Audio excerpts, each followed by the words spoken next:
ನಮಸ್ಕಾರ ಸ್ನೇಹಿತರೆ. ಕರ್ನಾಟಕದ ರಾಜಕೀಯದಲ್ಲಿ ಒಂದು ಶಕೆ ಅಥವಾ ಒಂದು ಯುಗ ಅಂತ ಕರೀಬಹುದಾದ್ರೆ ಅದು ಅಂತ್ಯವಾಗಿದೆ. ಡಿಸೆಂಬರ್ 14, 2025 ದಾವಣಗೆರೆಯ ಪಾಲಿಗೆ, ಕರ್ನಾಟಕದ ವೀರಶೈವ ಸಮಾಜದ ಪಾಲಿಗೆ ಕತ್ತಲು ಆವರಿಸಿದಂತಹ ದಿನ. ಸ್ನೇಹಿತರೆ, 95 ವರ್ಷ ವಯಸ್ಸು. ಈ ವಯಸ್ಸಲ್ಲಿ ಜನ ಮನೆಯಲ್ಲಿ ರೆಸ್ಟ್ ತಗೊಳ್ತಾ ಇರ್ತಾರೆ. ಆದ್ರೆ ಇವರು ಈ ವಯಸ್ಸಲ್ಲೂ ಎಲೆಕ್ಷನ್ ಅನ್ನ ಗೆದ್ದು ಭಾರತದ ಅತ್ಯಂತ ಹಿರಿಯ ಹಾಲಿ ಶಾಸಕ ಅನ್ನೋ ರೆಕಾರ್ಡ್ ಅನ್ನ ಮಾಡಿದ್ರು. ಬರೀ ರಾಜಕಾರಣಿ ಅಷ್ಟೇಗಿಲ್ಲ, ನೂರಾರು ವಿದ್ಯಾಸಂಸ್ಥೆಗಳು, ಸಕ್ಕರೆ ಕಾರ್ಖಾನೆಗಳು ಅಷ್ಟೇ ಯಾಕೆ, ಸ್ವಂತ ಹೆಲಿಕಾಪ್ಟರ್ ಅನ್ನ ಇಟ್ಕೊಂಡು ಓಡಾಡ್ತಾ ಇದ್ದ ದಾವಣಗೆರೆಯ ಅಪ್ಪಾಜಿಯವರು. ಅವರು ಬೇರೆ ಯಾರು ಅಲ್ಲ, ಕಾಂಗ್ರೆಸ್ ಪಕ್ಷದ ಭೀಷ್ಮ ಡಾಕ್ಟರ್ ಶಾಮನೂರು ಶಿವಶಂಕರಪ್ಪನವರು.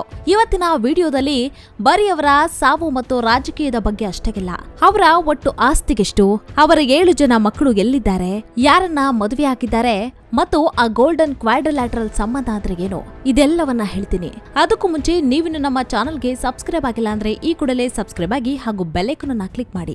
ಸ್ನೇಹಿತರೆ, ಕತೆ ಶುರುವಾಗೋದು ಜೂನ್ 16, 1930ರಲ್ಲಿ. ಆಗಿನ್ನೂ ನಮಗೆ ಸ್ವಾತಂತ್ರ್ಯ ಸಿಕ್ಕಿರಲಿಲ್ಲ. ದಾವಣಗೆರೆ ಅನ್ನೋದು ಮೈಸೂರು ಸಂಸ್ಥಾನದ ಒಂದು ವ್ಯಾಪಾರಿ ಪಟ್ಟಣವಾಗಿತ್ತು. ಅಲ್ಲಿನ ಸಾಂಪ್ರದಾಯಿಕ ಲಿಂಗಾಯತ ಕುಟುಂಬದಲ್ಲಿ ಜನಿಸಿದವರೇ ಈ ಶಾಮನೂರು ಶಿವಶಂಕರಪ್ಪನವರು. ಅವರ ತಂದೆ ಕಲ್ಲಪ್ಪ ಮತ್ತು ತಾಯಿ ಸಾವಿತ್ರಮ್ಮ. ಅವರದ್ದು ಮೂಲತಃ ವ್ಯಾಪಾರಿ ಕುಟುಂಬ. ನಿಮಗೆ ಆಶ್ಚರ್ಯ ಆಗಬಹುದು, ಇವತ್ತು ಕೋಟ್ಯಾಂತರ ರೂಪಾಯಿ ಒಡೆಯಾಗಿರೋ ಶಾಮನೂರ್ ಅವರು ದೊಡ್ಡ ಡಿಗ್ರಿ, PhD ಮಾಡಿರಲಿಲ್ಲ.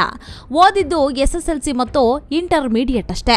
ಆದ್ರೆ ಅವರು ಯಾವಾಗ್ಲೂ ಹೇಳ್ತಾ ಇದ್ರು, ನನ್ನ ನಿಜವಾದ ಸ್ಕೂಲ್ ಅಂದ್ರೆ ಅದು ಮಾರುಕಟ್ಟೆಗೆಂತ.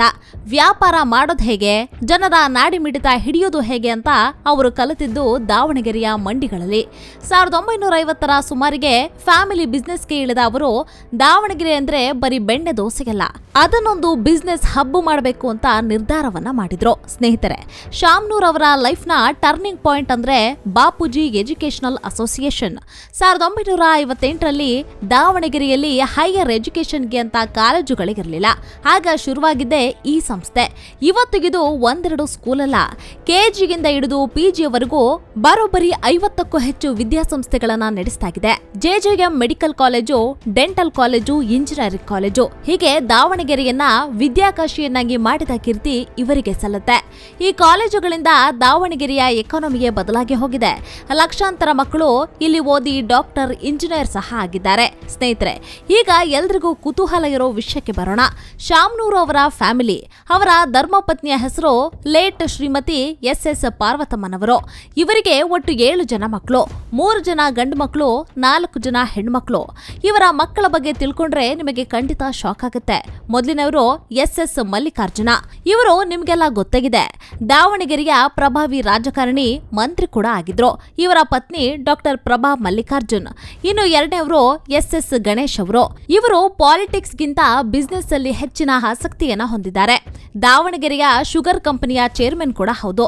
ಇದಲ್ಲದೆ SS ಬಕ್ಕೇಶ್ ಅವರು. ಇವರು ಶಾಮನೂರು ಶುಗರ್ಸ್ ನ MD ಆಗಿದ್ದಾರೆ. ಅಂದ್ರೆ ಅಪ್ಪನ ಸಕ್ಕರೆ ಸಾಮ್ರಾಜ್ಯವನ್ನ ಈ ಇಬ್ಬರು ಮಕ್ಕಳು ನೋಡ್ಕೊಳ್ತಾರೆ. ಇನ್ನು ಹೆಣ್ಣು ಮಕ್ಕಳ ವಿಷಯಕ್ಕೆ ಬಂದ್ರೆ ಇಲ್ಲಿದೆ ನೋಡಿ ಅಸಲಿ ಪಾಲಿಟಿಕ್ಸ್. ಶಾಮನೂರ್ ಅವರು ತಮ್ಮ ಮಕ್ಕಳನ್ನ ಮತ್ತು ಮೊಮ್ಮಕ್ಕಳನ್ನ ಎಂತ ಮನೆತನಗಳಿಗೆ ಕೊಟ್ಟು ಮದುವೆ ಮಾಡಿದ್ದಾರೆ ಅಂದ್ರೆ ಅದನ್ನ ಜನ ಗೋಲ್ಡನ್ ಕ್ವಾಡ್ರಿಲ್ಯಾಟರಲ್ ಅಂತಾನೆ ಕರೀತಾರೆ. ಅವರ ಮೊಮ್ಮಗಳು ಅಖಿಲ ಅವರನ್ನ ಕಾಂಗ್ರೆಸ್ಸಿನ ಪ್ರಭಾವಿ ನಾಯಕ MB ಪಾಟೀಲ್ ಅವರ ಮಗ ಬಸನಗೌಡ ಪಾಟೀಲ್ಗೆ ಕೊಟ್ಟು ಮದುವೆಯನ್ನ ಮಾಡಿದ್ದಾರೆ. ಇನ್ನೊಬ್ಬ ಮೊಮ್ಮಗಳು ಆಂಚಲ್ ಅವರನ್ನ BJPಯ ಮಾಜಿ CM ಜಗದೀಶ್ ಶೆಟ್ಟರ್ ಅವರ ಮಗ ಪ್ರಶಾಂತ್ ಶೆಟ್ಟರ್ಗೆ ಕೊಟ್ಟು ಮದುವೆಯನ್ನ ಮಾಡಿದ್ದಾರೆ. ನೋಡಿ ಹೇಗಿದೆ, ಒಬ್ರು ಕಾಂಗ್ರೆಸ್ಸಿನ ಟಾಪ್ ಲೀಡರ್, ಇನ್ನೊಬ್ರು BJPಯ ಟಾಪ್ ಲೀಡರ್. ಪಕ್ಷ ಬೇರೆಯಾದ್ರೂ ಸಂಬಂಧ ಮಾತ್ರ ಗಟ್ಟಿಯಾಗಿದೆ. ಇದೇ ಶಾಮನೂರು ಅವರ ಚಾಣಕ್ಷತನ. ಶಾಮನೂರು ಅಂದ್ರೆ ಬರೀ ಖಾದಿ ಧರಿಸೋ ರಾಜಕಾರಣಿಯಲ್ಲ, ಅವರು ಪಕ್ಕಾ ಬಿಸ್ನೆಸ್ ಮ್ಯಾನ್. ಶಾಮನೂರು ಶುಗರ್ಸ್ ಮತ್ತು ದಾವಣಗೆರೆ ಶುಗರ್ಸ್ ಮೂಲಕ ಸಾವಿರಾರು ಕೋಟಿ ವಹಿವಾಟನ ನಡೆಸ್ತಾರೆ. ಸಕ್ಕರೆ ಜೊತೆಗೆ ಎಥನಾಲ್ ಮತ್ತು ವಿದ್ಯುತ್ ಕೂಡ ಉತ್ಪಾದನೆಯನ್ನ ಮಾಡ್ತಾರೆ. ಅಷ್ಟೇ ಅಲ್ಲ, SS ಏವಿಯೇಷನ್ ಅಂತ ಚಾರ್ಟೆಡ್ ವಿಮಾನ ಸೇವೆ ಕೂಡ ಇವರ ಹತ್ರ ಇದೆ. ಕರ್ನಾಟಕದಲ್ಲಿ ಸ್ವಂತಕ್ಕೆ ಹೆಲಿಕಾಪ್ಟರ್ ಅನ್ನ ಇಟ್ಕೊಂಡು ಬೆಂಗಳೂರಿಂದ ದಾವಣಗೆರೆಗೆ ಹಕ್ಕಿಯಾಗೆ ಹಾರಾಡ್ತಿದ್ದ ರಾಜಕಾರಣಿ ಅಂದ್ರೆ ಇವರೊಬ್ರೇನೆ. ಹಾಗಾದ್ರೆ ಇವರ ಆಸ್ತಿಗೆಷ್ಟು? 2023ರ ಎಲೆಕ್ಷನ್ ಅಫಿಡವಿಟ್ ನ ಪ್ರಕಾರ ಇವರು ಘೋಷಣೆ ಮಾಡ್ಕೊಂಡಿರೋ ಆಸ್ತಿ ಬರೋಬ್ಬರಿ 312 ಕೋಟಿ ರೂಪಾಯಿಗೆ. ಅಂದ್ರೆ ಮಾರ್ಕೆಟ್ ವ್ಯಾಲ್ಯೂ ಲೆಕ್ಕವನ್ನ ಹಾಕಿದ್ರೆ ಇದು ಇನ್ನೂ ಎಷ್ಟೋ ಪಟ್ಟು ಜಾಸ್ತಿ ಇರುತ್ತೆ ಅಂತ ಜನ ಮಾತಾಡ್ಕೊಳ್ತಾರೆ.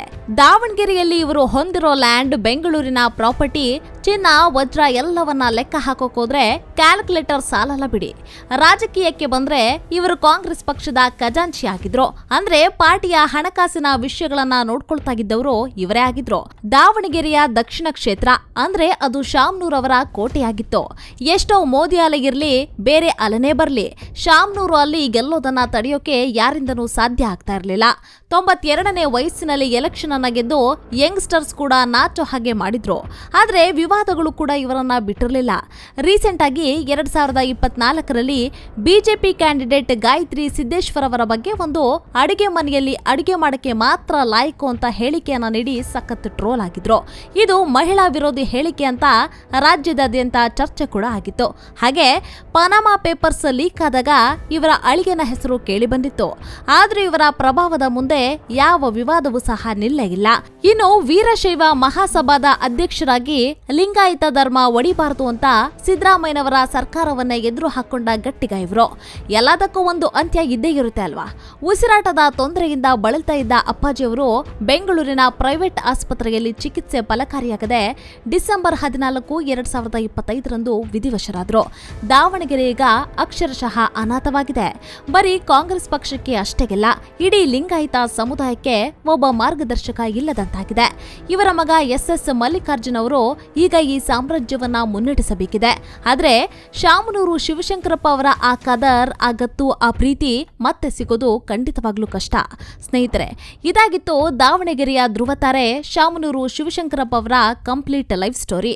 ಒಬ್ಬ ಸಾಮಾನ್ಯ ವ್ಯಾಪಾರಿಯಾಗಿ ಶುರುವಾಗಿ ಶಿಕ್ಷಣ ಸಂಸ್ಥೆಯನ್ನ ಕಟ್ಟಿ ರಾಜಕೀಯದಲ್ಲಿ ಭೀಷ್ಮನಾಗಿ ಬೆಳೆದ ಇವರ ಜೀವನ ನಿಜಕ್ಕೂ ಸ್ಫೂರ್ತಿದಾಯಕ.